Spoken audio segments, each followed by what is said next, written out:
hal xadiis maanta haddaad ii keento adaan ku raaci sheekhigaad noqonaysaa nabiga oo dhalashadiisa xoolo loo gowrac ma keeni kartaa markaasna waxaa idhi nasiib darro waxaa ah kutubta oodan akhrisanin markaasuu yidhi mudarisaan ay aniga bukhaari ayaana daraaseeya yidhi bukhaarigaan akhriya bukhaarina lama arkin bukhaari keliya maa jiro haye bukhaari keliya maa taqaanaa markaasuu yidhi sunanta lixda allah kaa cafiy lixda ma taqaani markaasuu yidhi maxaa ilaysaa ana waa nin weynaana waa ku dhali karaa waxayna tirmidiga ma taqaanaa ha tirmidiga waa aqaanaa tirmidiga waa taqaanaa sow ma aha anaaba sheekh uu yidhi tirmidiga soo dhameeyey waa ka koraa u socday uu yidhi hadda bukhaariyaan jooga maxaa ku indha tiray marka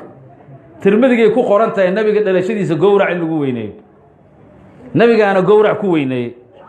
markaasu waa yaab war intaan ku waaye allihii ku indha tari weydiiya inuu qoslay uu yaawir may indha male iyo may indha male waa fiirinaysaa laakiin kii qalbiga basiirada ka maqan markaasuu qalbiga ma qalbiga indha ku taal qalbiga indha ma ku yaal markaas axaadiista aan aqaanaadaysay oo aadana tafsiirkana ma taqaanid miya rabbi yaa sheegay qalbiga inuu indha leeyahay aniga quraanka ma taqaanid waa sidee nin sheekho caalimna waa sheegaysaa هاي قرآن كسو بحبل فإنها لا تعمل أبصار معك عيو ولكن تعمل قلوب التي في الصدور ما شاء الله مركا بدعة وحابة دبيعة وضاء إليها إن ترى مؤكتة سيد علي أرون شيء قوم أصابتهم فتنة فعموا وصموا وقف مصيبة الدين أي حق الشريعة كقدع على حق الدين أو حق كائن دبالي كان دبالي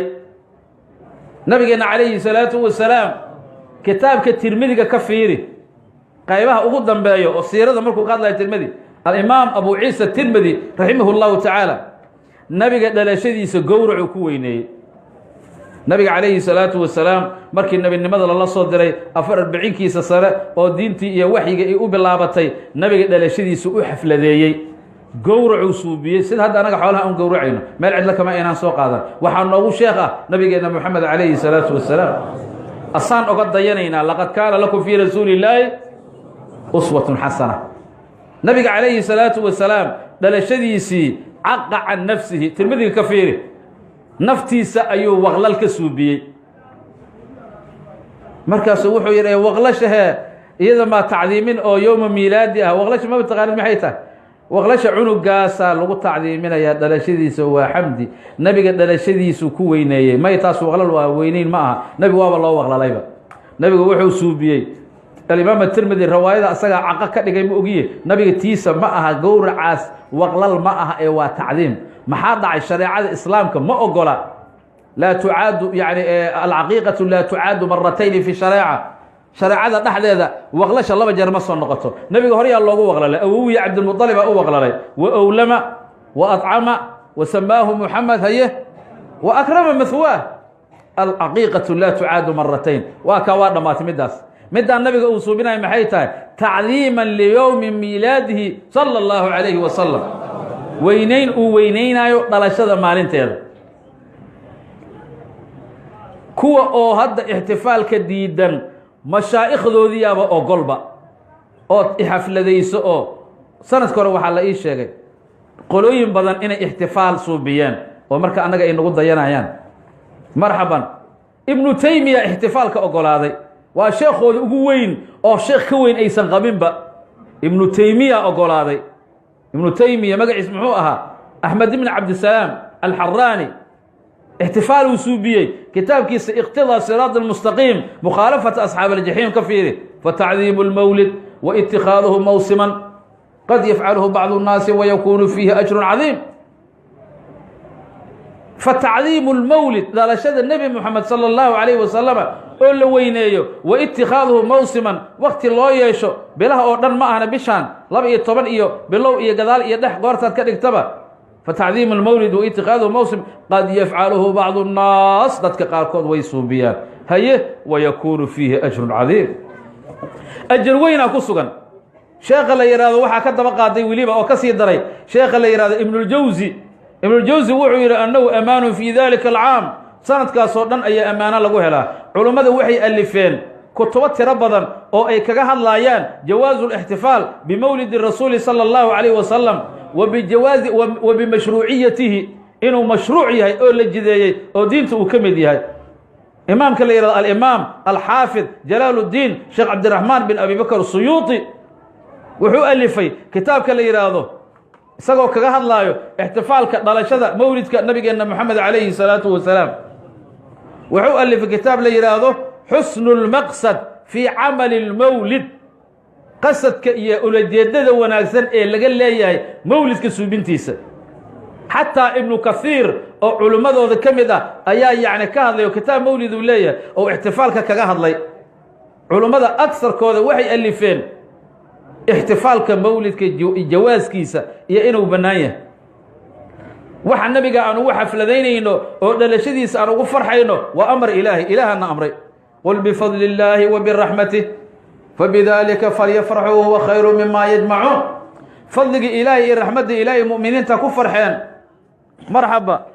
waxa la kulminayo kulminayaanoo xoolaha adduunyada ayagaa uga khayr badane ibnu cabaas oo aayaddaa fasiray wuxuu yidhi kamaa fii dari lmansuur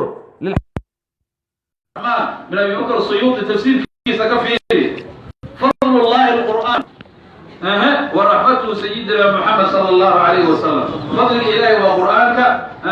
رحمة إلهي والنبي محمد صلى الله عليه وسلم وحقوقنا قد فصير كتا فضيه كتا إلى تلاله فضل إلهي رحمة إلهي الله ضبط وأسر النبي محمد عليه الصلاة والسلام نبي فضل إلهي نواها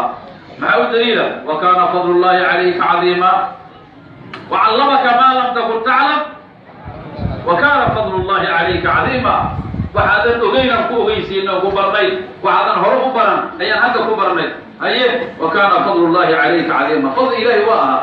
qul bifadli illahi nabi maxamed ku fasiri kartaa sala allahu calayhi wasalam wabiraxmatina waa iska caddayo nabiga waa raxmad ilaahay wamaa arsalnaaka ilaa raxmatan lilcaalamiin aayaddaas markay soo degtay malakul jibriil ayuu weydiiyey nabiga calayhi salaatu wasalaam ya akhi ya jibriil samictu allah subxaanahu wa tacaala yaquul waxaan maqlayaa alla subxaanahu wa tacaala oo leh wamaa arsalnaaka ilaa raxmatan lilcaalamiin wax kale kuuma soo dirina waxaan kuu soo dirnay caalamiinta odhan hee naxariis inaad noqoto naxariistaas adiga lagaa abuuray waxba kaa soo gaadheen adiga walaalkay jibriilow nacam yaa rasuul allah ilahay rasuulkiisiyo haa naxariista alla kaa abuuray qaybta ugu weyneed aniga jibriil ayay ka soo gaartayba haye bal ii jilce allah subxaanahu wa tacaala wuxuu dhexdeena ku abuuray malag malaa'igta ka mid ahaa maalintaas laakiin hadda malaa'igta aan ka mid ahayn asaa noogu cilmi badnaa asaa noogu cibaado badnaa maa min mawdicin fi samaa ilaa walii fiihi sujuudun aw rukuuc waa ninkii laga wariyey samada meel ma banaana ilaa ama waan ku sujuuday ama waan ku rukuucay wa sajaadatii mafruusha taxta alcarshi sajaayadaydana waxay fidsanayd carshiga hoostiisa samo kastana magac ayaa laiga yaqiinay buu yidhi samo waxaa laga yaqiinay caabid sama waxaa laga yaqiinay zaahid sama waxaa laga yaqiinay yani cafiif sama waxaa laga saajid raakic qaa'im toddobadaas sama toddoba magac ayaa laga yaqiinay buu yidhi carshiga hoostiisa ayaana sijaayadayda salligayga ku dukadana uu fidsanaa magaciigana maalintaa waxaa la odhan jiray hee cazaaziil kadib maxaa ugu dambeeyey lacnad abadiye ahaa igu dhacda u yidhi oo weligeed aan iga soo noqonayn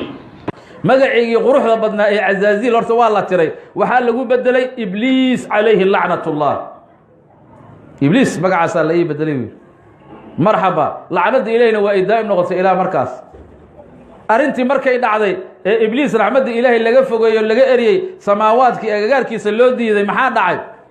malaa'igtoo dhan cabsi ayaa u soo hoyatay buu yidhi malakul jibriil calayhi salaam wa ana akhwafu lmalaa'ika anna malaa'igtaan ugu cabsi badnaa soomaalidu waxay ku maamaadaa usha ninka dheeree madaxa uga dhacdaa waxaa noogu dheeray ibliis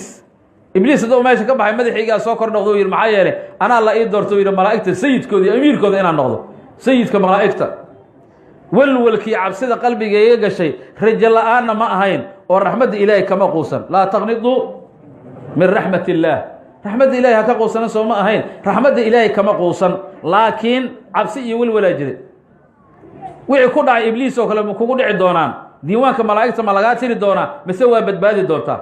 waxaan rajo ka qabay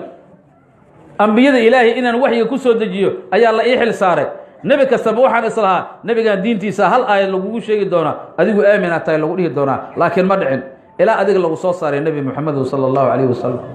adiga naftaada bishaarada waa liga soo daahiyey dhowr suuradood hadda aan dhoweyn ayaa la soo dejiyey oo aniga aan soo dejiyey la iguma bishaaraynin ilaa marka dambe la ii soo dhiibay suurad magaceeda la yidhaahdo suuratu takwiir. waa suuradda annaga hadda aan u naqaano ida shamsu kuwirad. suuraddaas dhexdeeda ayaa ilaa 3 aayadood 4 aayadood la igu bishaareeyey innahu laqowlu